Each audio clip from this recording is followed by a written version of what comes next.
I would like to call to order a public hearing on the Village of Riverwood's annual appropriations ordinance for the fiscal year from January 1st, 2019 to December 31st, 2018. May I have a roll call, please?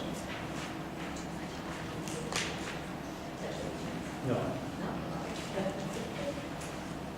Trustee Chamberlain. Here. Trustee Ford. Trustee Goldstein. Here.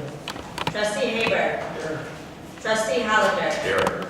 Trustee Jamerson. Here. President Norris. Here. Before we start anything tonight, looking at the number of faces here, I think most of you are here to talk about the Engage Riverwood survey and campus planning. But if any of you are here in relation to the senior group home, please realize that is not going to be voted on tonight. It will not be coming up. The board does not have an official report, and we can't really even discuss it, otherwise we might be deemed to be prejudiced.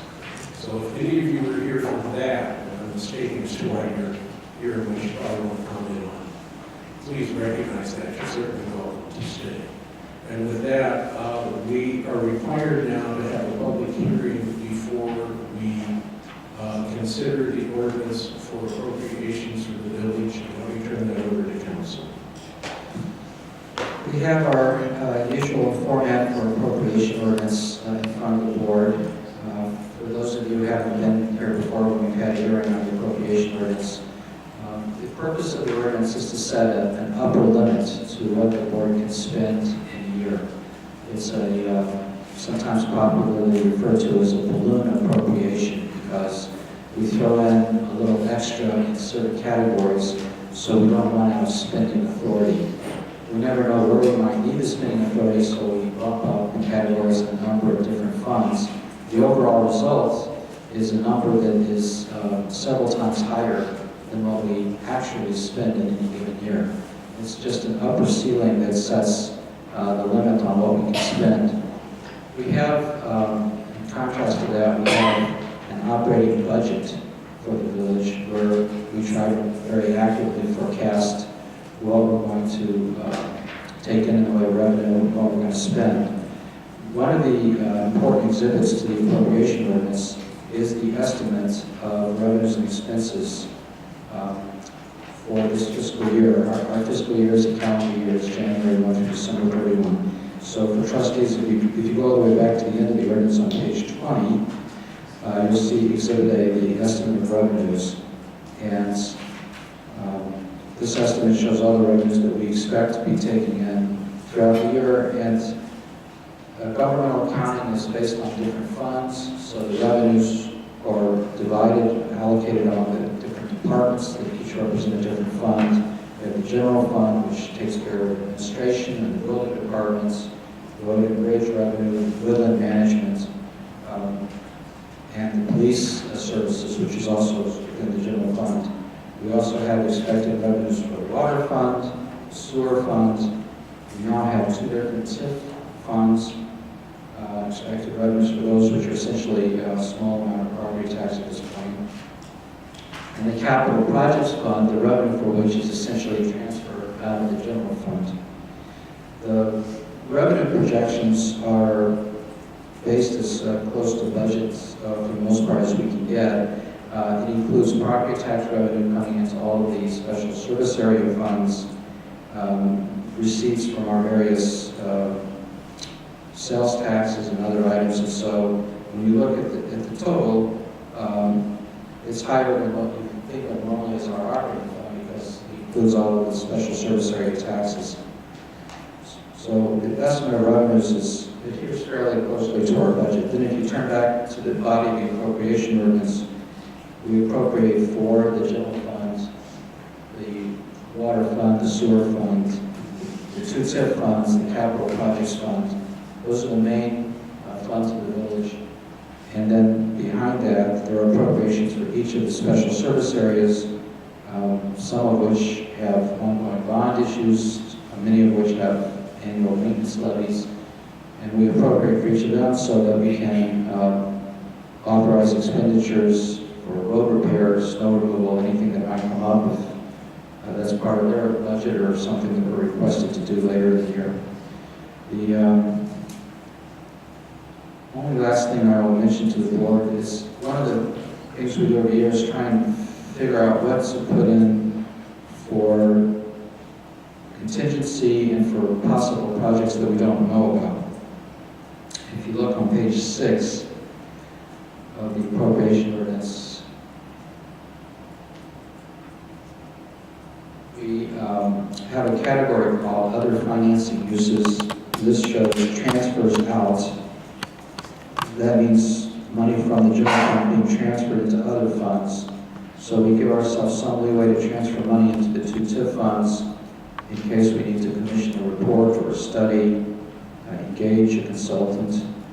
The capital projects fund is the largest item. We put in $2.5 million. I think it's been higher in prior years. In prior years, we've had money going into the capital projects fund for the village hall or for other items. At this point, I think we're just trying to anticipate potentially the funding part of the campus plan, or perhaps funding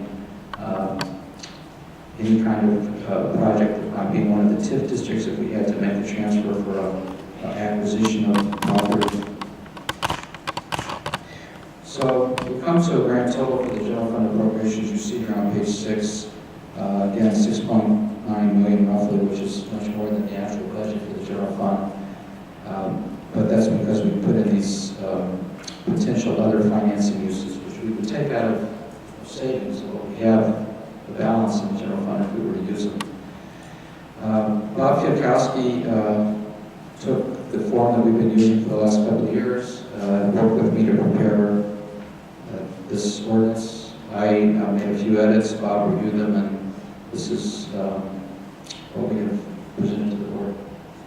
Questions from the board? Cheryl? So in the past, essentially what we've done for expenses and perhaps revenues is add 10% to that category, but do I understand we're doing it differently this year in that we're essentially laying out what the operating budget will be, but then adding any additional expenditures into the contingency areas? No, all of the line items are essentially bumped up by a formula. I think it's 10% of the budget. So that it's still the It's- way we've it's done still it what we've done previously? in the past. Got it. Are there any questions from the public? Again, you're not asking any questions, so let me again stress, this is not approving spending. That still has to be done. This is merely a matter of saying these are the funds that are available. If subsequently the board approves any spending, every bill that comes in has to be approved later. If there are no further questions from the board or the public, do I have a motion to adjourn? So moved. Second. From the public hearing, sorry. Second. All those in favor signify by saying aye. Aye. Opposed? Public hearing is adjourned. I now call to order the Board of Trustees meeting for March 19th, 2019. Will you please join me in the pledge of allegiance?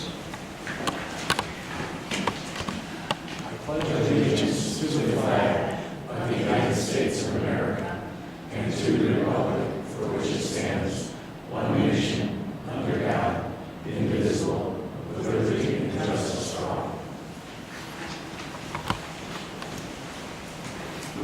Thank you. Again, welcome to everybody this evening. Please make sure you have your cell phones off or on silent. May I have a roll call, please? Trustee Chamberlain. Here. Trustee Ford. Trustee Goldstein. Trustee Haber. Here. Trustee Hollander. Here. Trustee Jamerson. Here. President Norris. Here.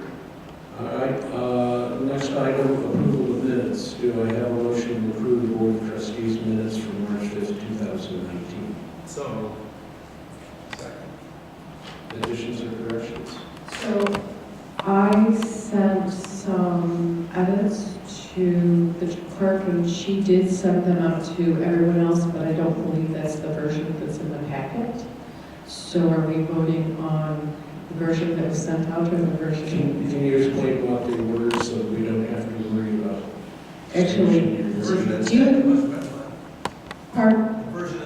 I thought we sent out the redlined version. The most recent packet is not redlined, Well, it said the last one was redlined. not in mine. No, I think it was what the clerk sent us. Okay, so. I saw it, I saw it. Okay, it wasn't back. I will look for that, unless, do you have it handy? I'm gonna look at Well. I'm looking at the most recent packet that was sent out and nothing is redlined in it. No, there's nothing Right. in addition. I can find it. it. Look at it. Hold on. Hold on. 1 second.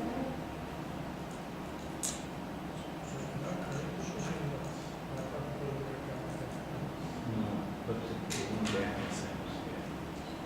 Oh, maybe I did. Okay, I have it. My changes were in the new business section, and I changed, I'll just read it the way I changed it. Trustee Chamberlain noted there was no official maximum, but $5,000 was the amount the board had used in practice. The board can make a decision on any donations. Trustee Chamberlain would like to do away with most donations, but if the board considers them, Trustee Chamberlain would want to know how the organizations interact with Riverwoods and Riverwoods residents. I'd also like to add that Rob Durning requested the Arrowwood address to be changed to 2825. Okay, so the version that is in the packet, subject to those changes, is how I interpret the motion. Is that consistent with the movement and the second? Okay. Any other additions or corrections? Hearing none, all those in favor of approval signify by saying aye. Opposed? Minutes are approved. Village ecologist is not here. Treasurer's report, we have neither the treasurer nor the treasurer liaison. We didn't include the cash report. I think it was pretty consistent with where we've been.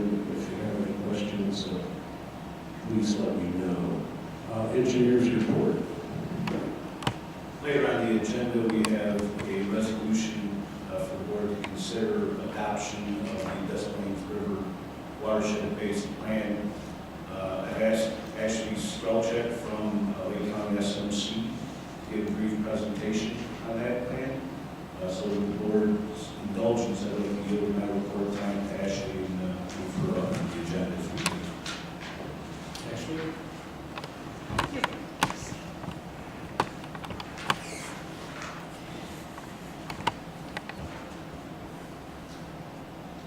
No, you're not. It's on. It's already on. Just bring it in front of your mouth. Can everyone hear me? I usually don't have that problem. So my name is Ashley Strelchek. I'm a water resource professional with Lake County SMC. We have finalized and completed the Des Plaines River watershed-based plan. This is a umbrella plan that we put together to combine efforts for all the subsheds in the watershed, so that includes Riverwoods. And so I was going to tell you a little bit about the plan very briefly, and then in the end we'll ask for an adoption. Currently, I believe there are 15 communities within the watershed that have adopted it thus far, and I have another dozen that are taking it to their boards as well. So I'm going to talk a little bit about that later, but we'll just dive right into the plan itself. This plan was funded in part by the Illinois EPA as part of the Clean Water Act for non-point source pollution. So we'll go to the next page, please.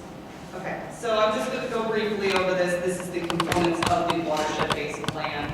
We'll go through some of those today. A lot of the highlights are watershed problem assessment, flood problem assessment, prioritized action plan, and plan implementation. So we'll go through the components of that. The planning area, I'm going to turn my little laser thing on so you guys can see. The red outline is the planning area itself. It's 235 square miles, so it's a very large watershed. Just to give you a little depth, this is the plan without the appendices. The appendices is another 1,000 pages. It's a bit of a beast.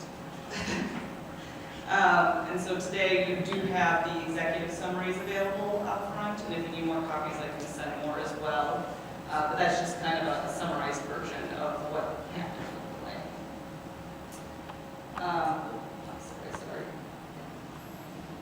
One more. And so this is, I won't read this to you, but this is the vision statement and the 7 goals. These were compiled by watershed stakeholders like yourself. It was compiled over 20 meetings over 2 years with about 311 different stakeholders. We had about 800 meeting attendees total during that time period. But a lot of work, a lot of progressive feedback from communities, from all watershed stakeholders, public, everyone helped put this list together, and we'll kind of go through some of the big ones here. So this is the watershed resource inventory. These are maps. I just want to put some graphics on there, but these are some of the big natural and human characteristics of the watershed. So we look at all of these to try to create a foundation or a baseline to start assessing the watershed. You need to know what's there before you start assessing where water quality issues may lie, flooding issues may lie. You need to know the basics. So this is probably the biggest chapter of the plan, which can be very useful. We did break a lot of things out by sub-watershed, and then also there are some things that are broken out by municipality. And this is just a second map, population, so you can see there's a little bit of natural, a little bit of human. We did want to keep some demographics in there. So looking at water quality, this is part of the Clean Water Act. So the Illinois EPA assesses water quality through their integrated reports for the 303D listed impaired water bodies. So just to summarize it a little bit, there are 12 impaired stream segments. As you can see, those red areas, the lines are the linear stream segments. It's about 85 linear miles of stream that are listed as impaired. And there are 12 impaired stream segments out of 13 that have been assessed by the Illinois EPA. So they only assessed 13 out of that 12 were listed as impaired. And then there are 60 impaired lakes out of 82 that have been assessed by the Illinois EPA.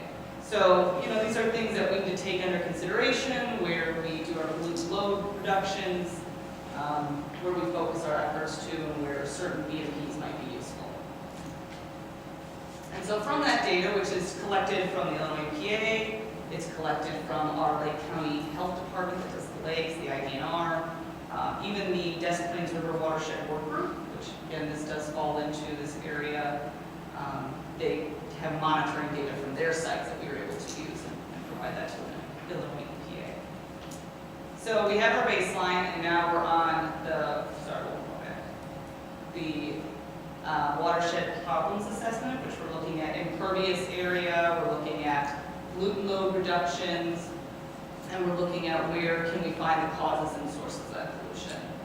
And so these pollutant load estimates that we're going to talk a little bit about, not too much detail, is they're all non-point source pollution driven versus what you think of as point, which is like wastewater treatment plants, a direct source. We're talking about things that we can't measure, like agriculture, how much runoff, how much pollutants are coming from there, some of your other urban landscapes. So that's kind of what this is encompassing. So this is a big one. Everyone knows about the July 2017 flood event that we had here in Lake County. Just to give you a little legend here, because it might be small, those red dots are existing flood problem areas that Lake County knows about, in particular that SMC does maintain. From this watershed planning effort, which we did reach out to stakeholders and communities with maps to ask where they know about updated or new flood problem areas, we came up with 214 within the planning area.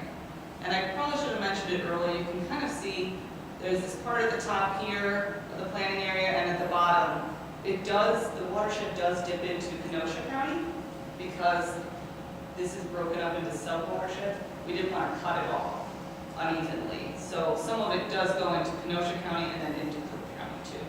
So just to help us some of the confusion. And so you can see there's like some blue blobs going on over here. It's actually, there are 486 July 2017 reported events to Lake County. So what we did is we actually overlapped them to see where we're finding some similarities. And there are about 29 overlapped areas. Now, we don't get too specific because obviously we don't want to release some of that information, it's sensitive information, but for spatial distribution, you can tell some of those areas do overlap. We did keep them separate because those are separate events. The July 2017 event was more of a flash flood in some cases, in some areas, I should say, versus frequent repetitive losses for flood-prone areas. So from all this data that we collected, it's all great, we created high priority locations. That comes into play later with the action plan recommendations, but basically we take these sites and say, has there been flooding here? How frequently? Is it located in a floodplain? Were there structures that were affected? How many structures were affected? Was it type of flooding? Is it a sewer backup versus streets and yard flooding? So the level of potency for that is what we took into account. We came up with 176 high priority locations, which did transfer into action recommendations that we'll talk about. So this is the big one. This is what most people are interested in the plan. So it has partners listed there. So for each action plan recommendation, which I'm going to clarify, a lot of people look at them as project recommendations, best management practices, project locations to help improve water quality. So you need to find partners. So for each action plan recommendation, we needed a potential lead partner and support partners. Because a lot of it doesn't happen alone. You need partners. Programmatic actions are programs, projects that can be applied on a watershed-wide scale. So for a good example of that is rain gardens, maybe telling a neighborhood that has some drainage issues that it might be good that all of them put in a rain garden, or this area utilizes rain gardens to help direct it away from their basements. Just things like that. The site-specific action plan summary is, like it sounds, site-specific. So we'll dive into that one a little bit. So the big number is down at the bottom right, 3,638 total site-specific action plan recommendations in the watershed. That's a lot. And these are exact pinpoint locations that we have recommended a specific project. So these were done, they're on the ground projects. There are several sub-watersheds that were within this Des Plaines River watershed that had previous plans, so we took all that information, so that's part of this. We asked stakeholders and communities, and then we also did field assessments. So there's a lot of work putting into this, and just I want to call out that there's different project types. So you see that flood mitigation 690, that also stemmed from some of that high priority projects that were named from those flood types. So this was a very big undertaking, and this, I guess this comes into play for municipalities, that they can utilize this document as a guidance document, purely guidance document. I want to make that very clear. That if you were looking at a problem area within your municipality, or an area that maybe floods, or could use a little improvement, or water quality projects, this could be used as guidance. So we'll go into more detail on kind of what that explains. So for each site-specific action plan recommendations, so it's a little more user-friendly, we have pollutant load reduction. So how much benefit are you getting from putting in these plans? Putting in a wetland restoration here, how much benefit would that be to you? And then how much would it cost?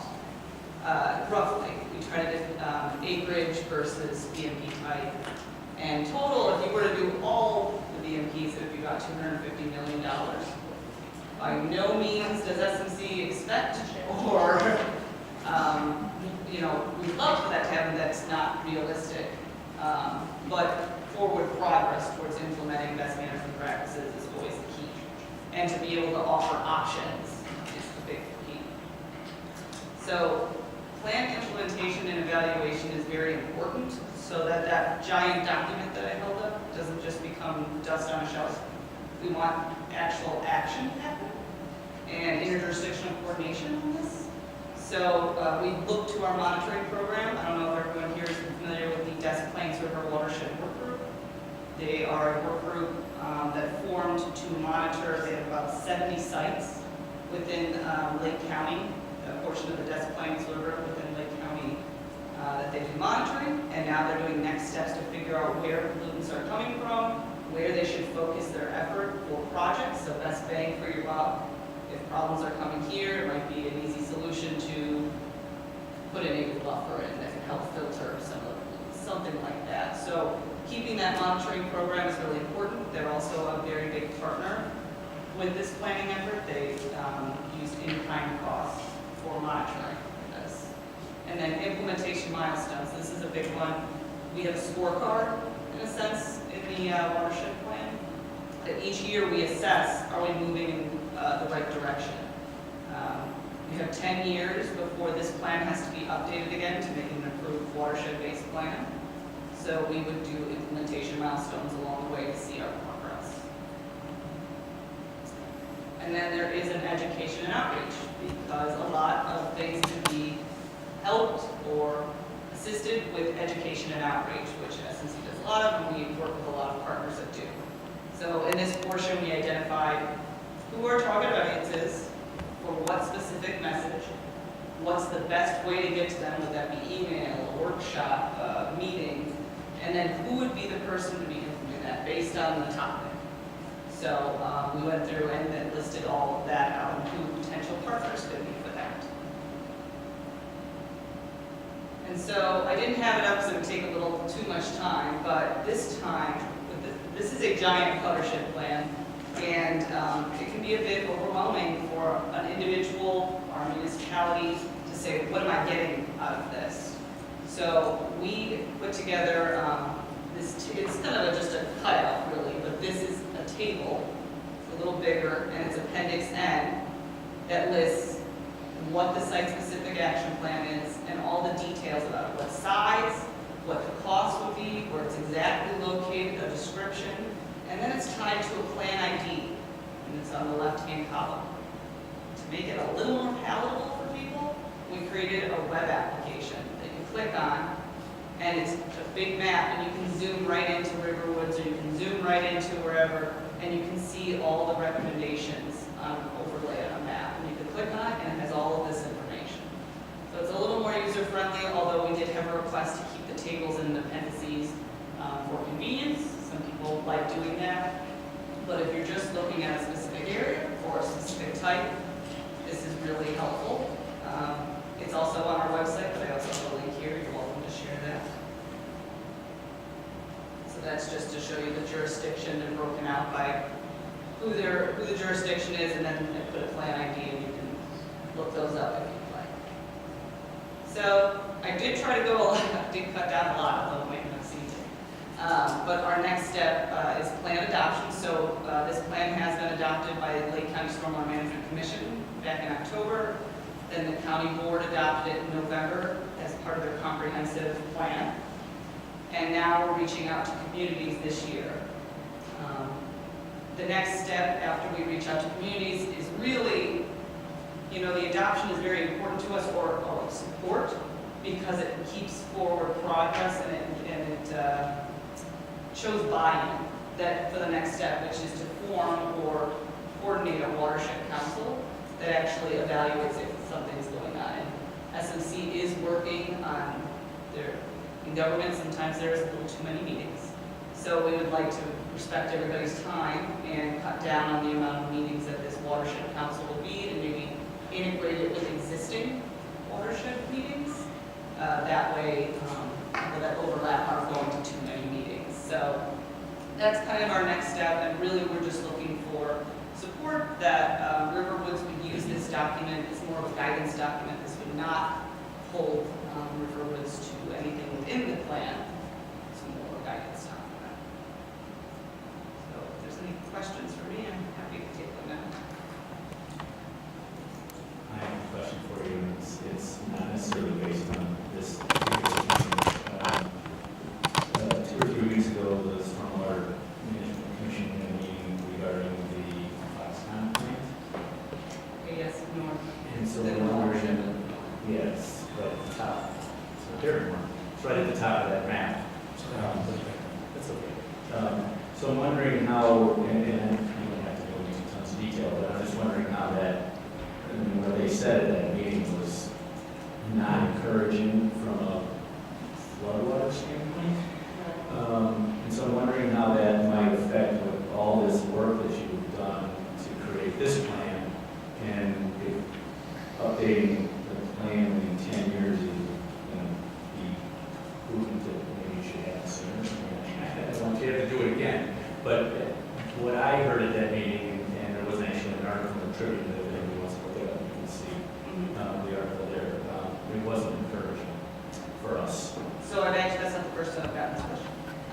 It's not just about Foxconn, it's about other Well, things. there's a whole bunch of Hey, other what if a large development goes in? We don't, this is meant, oh, did you want to add? I was gonna say, you could just change that to state of Wisconsin. Yes, and that facility is north of our planning area, but yes, based on that study, it could have some effect on our planning area. And so this plan is, we did ask this of the Illinois EPA because we did not feel that updating it every 10 years is sufficient. So we are treating it as a living document, and they allowed us to do that. So if there are changes or additions, we've already started actually, we already have 3 new additions to the site-specific action plan recommendations. People that just didn't get a hold of us in time, saying, oh yeah, we're putting in permeable pavement here.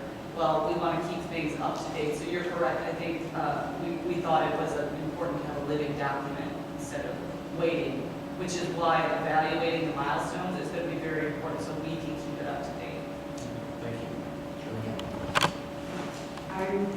I read the executive summary and I tried to use the tool to get into the plan and also the mapping tool, I think, and I wasn't really successful with either. It's tricky. My question is, what involvement has Riverwoods had up to this point, and what involvement would you expect us to have going forward? Was it you, Patrick, that provided us some site-specific action plan recommendations? The wetland project? Yeah, I think there was a wetland project. So when we reached out to Riverwoods, they provided some feedback. I'm going to pronounce it wrong, Chanty? Oh, Chanty. Okay, thank you. Just like the one. Oh, there you go. So we did add that to our site-specific action plan recommendation. So we solicited feedback from Riverwoods. And so what we're looking at from here on out would be, Riverwoods' comfort level of participating in maybe watershed planning meetings in the future. That could just be showing up and providing your feedback. To, if you guys want to implement water quality projects, you can. You are not held to any of that. We would just like, in some way, shape, or form, participation. That would be, great for us, but it's not expected because we know certain levels of effort, certain staff restrictions. We understand that. This is a really important issue for Riverwoods, and many of our residents have water/drainage/flooding issues. And it differs, but we're all very cognizant of water issues. And so I think it would be to our benefit to at least be aware of what the watershed group is working on and perhaps participate in some way. Well, if there is no objection, I will move item B, which is the resolution up, as long as we have our witness here, so to speak. And I would ask the board to consider the Des Moines River Watershed Group resolution. Do I have a motion to approve the resolution? So moved. Second. Second. Are there any questions about the resolution itself or anything else about the program? Hearing none, council, since this involves another organization, should we have a roll call or is voice sufficient? We're not required to authorize to spend any money, there's no not required to. So We're not obligated to do anything except doing minds. I would say it was sufficient. Opposed? All right, the resolution is approved. Do we have a number on that? 190302. Okay, well, thank you very much for coming this evening and for your thunder. Thank you. I wouldn't want to increase the budget unnecessarily. Thank you. Thank you. Okay, moving forward then back to the regular order on the agenda. Patrick, did you have anything else to add this evening? All right, Director of Community Services. Received a number of license applications for rental properties in conjunction with the ordinance. Going on Airbnb sites, VRBO, and solicit and anecdotal things are fine, so we're building a spreadsheet. Get started. And also,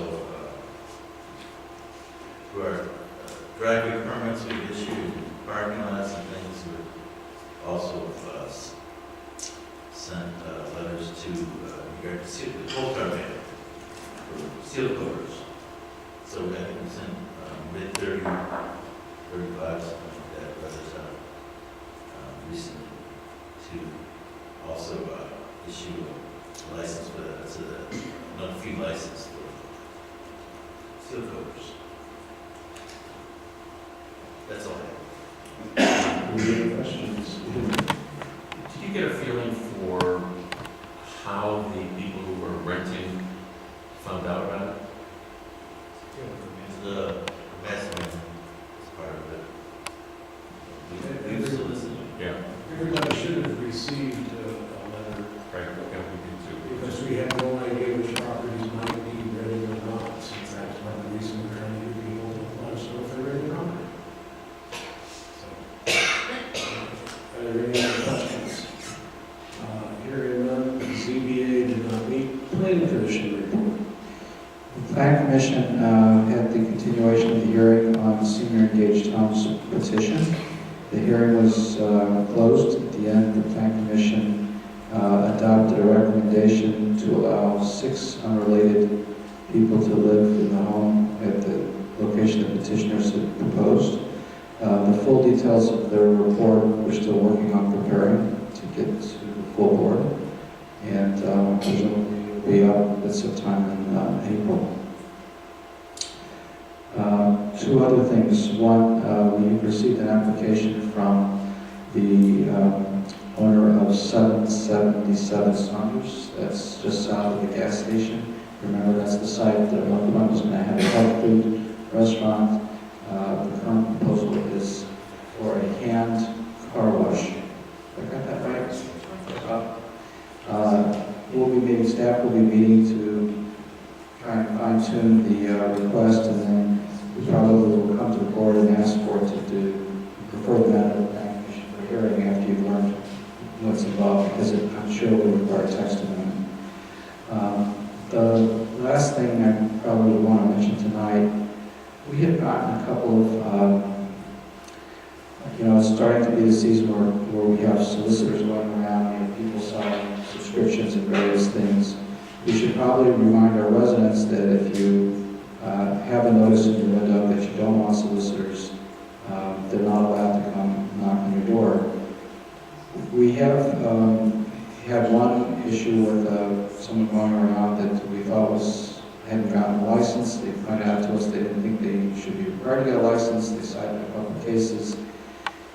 So we went back to the woodshed, and we passed our solicitation ordinance some time ago, and of course the case law has been evolving in a way that's not altogether probably the way we would like in terms of being able to have more restrictions on it. And I think some communities are getting to the point where they don't think that they can regulate commercial solicitation. Partly it's a definitional thing, it's how you define the content of what people are soliciting for. So we'll be looking at that, probably being back when I find out the recommendations to you all soon. Any questions for the Planning Commission? Police report? The activities, the police activities since the last board meeting is in the board packet, and that's all I have.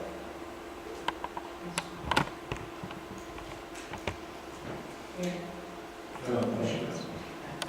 I noticed that the premise exams were up considerably this year as compared to last year at this time, and I just wondered if you knew why that might be. I really don't think people are just using it. I'm wondering if it's a good thing because people are aware that the police department will do that, or something else. It's obviously a good thing. I mean, we're doing the exams, people are calling us when they're out of town. We had to go around and check the house and make sure everything's okay. So it's a good thing it's happening. If it could be a different reason, I wouldn't be talking about it. Thank you. Any other questions for the chief? Village attorney's report?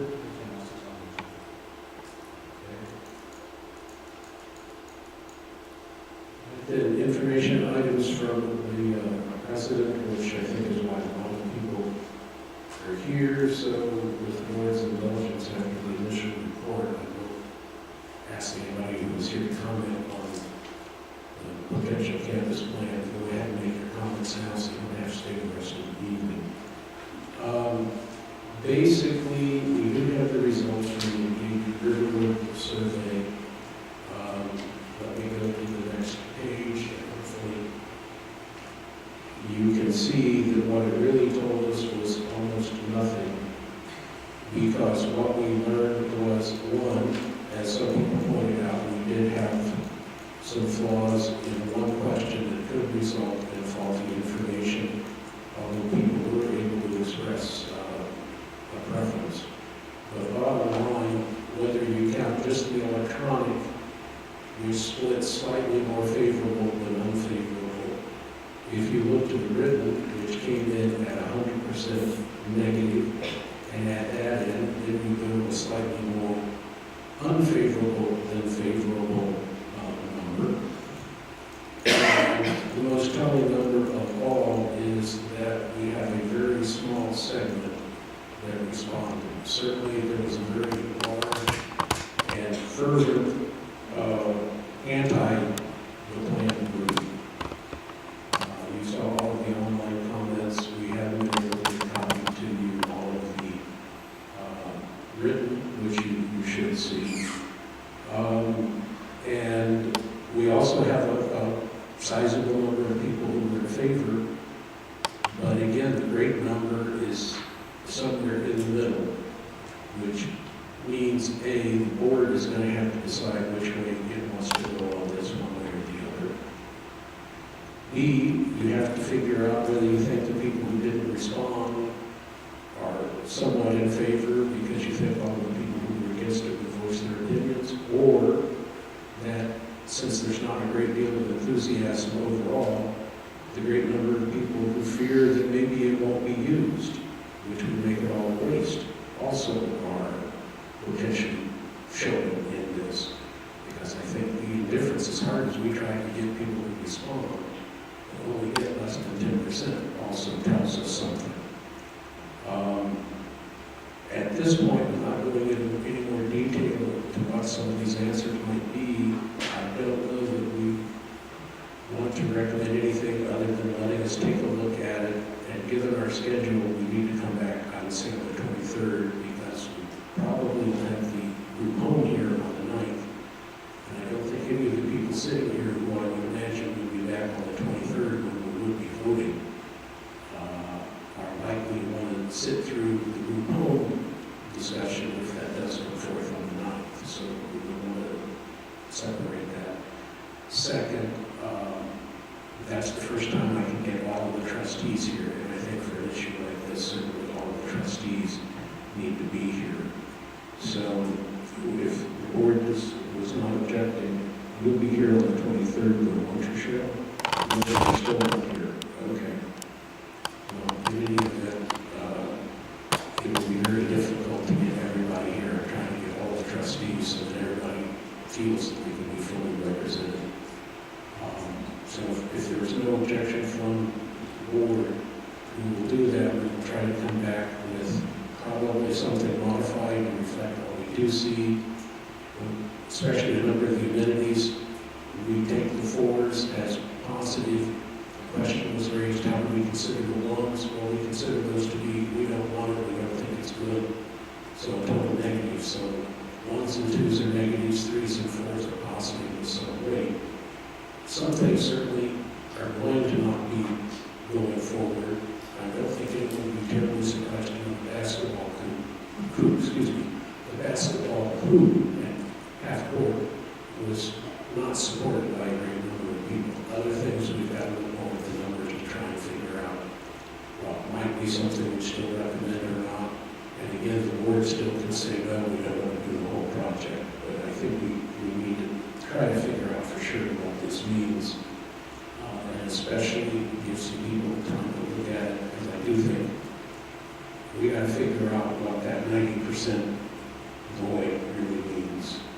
And whether it's indifference or they don't care or whatever. So again, we have a small but further group on both ends. Sharon? I have 2 comments. First, while 10% seems like a low number, actually for surveys of this type, this is actually a good number.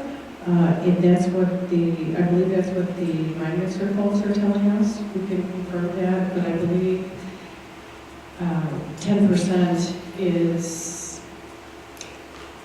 acceptable as far as their expectations go. And I'm not meaning it wasn't good or bad. I'm just saying we didn't hear from 90% of the village, and while that may be normal, we're still in a position that we didn't hear from 90% of the village. I understand. And you What guys my- have to figure out what that means. My point is that I wouldn't have expected something different from a survey tool. No argument, but I think I could probably get a unanimous vote on how many people would like to vote. It was like 90-10, favorable or unfavorable, so it was really clear that there was something behind it. We knew everybody in the village was probably there. This just leaves us all kind of in the middle, sadly. So my other comment is if the board wants to send the instruction to the committee to try to make some sense out of the numbers, that's fine, and we'll do the work. But I just want everyone to realize that, speaking for myself, I'm a neutral party that doesn't necessarily have any magic wand about interpreting different results, so we can help to assimilate the numbers, but as far as actual interpretation, the board's going to have to do that on their own. No question. I'm just saying we can try to formulate it a little better for people because, again, we're all volunteers, so we don't necessarily have that much time to go through some of it. A couple of people volunteered to be more, and so we could be there. Bottom line, it is very clear that the board is going to have to make a decision on this without a lot of guys from the outside and have to decide whether this is good for the village or not. And answer at least in your own line of questions of will it be used, is it a reasonable expenditure, or does it go in the opposite direction for where we want to go?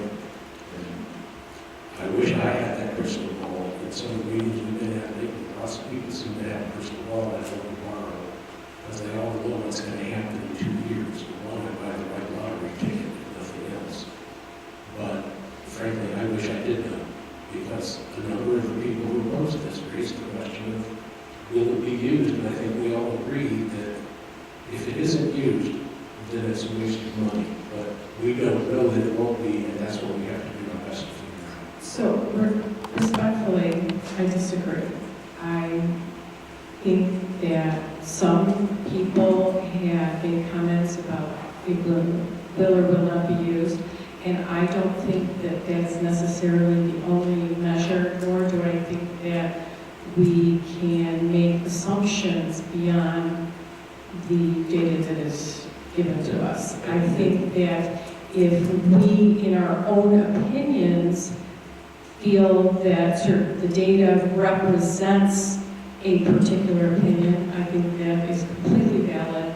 but I don't think, I think we can be very careful about reading opinions into a question answer where the answer wasn't directly given the way we're stating it. Cheryl, I'm not arguing, I don't want to argue tonight, I think that's what we need to do on the 23rd. But my only point is that there's not super clear guidance, and when it comes on the 23rd, the board's going to have to make up its mind. Either A, they've learned enough, or B, whether you think it's a good thing or not. Well, I only take exception to the fact that we didn't, that the survey doesn't provide us with guidance. I think actually the survey has provided us with a lot of guidance. And I think that guidance is that there's, 100 and some odd people who have responded, which tells me that there's not overwhelming cry for this project. I think that's the one key thing that this survey is telling us, and that's why we did the survey. We decided to do a survey to determine what the pulse of the community was with respect to whether or not the village should spend a significant amount of the village capital to build this campus project. And we have been given great guidance by this survey, and that great guidance is that we don't have a lot of people that are that interested in it, as evidenced by the fact that so few responded. And those that did respond, just for ease, it's 50-50 at best. and I don't want to disagree with you, because I think you're raising a very valid point. Those are the things I want to get into a more full discussion on the 23rd. And it's a logical interpretation, so is trustee Chamberlain's.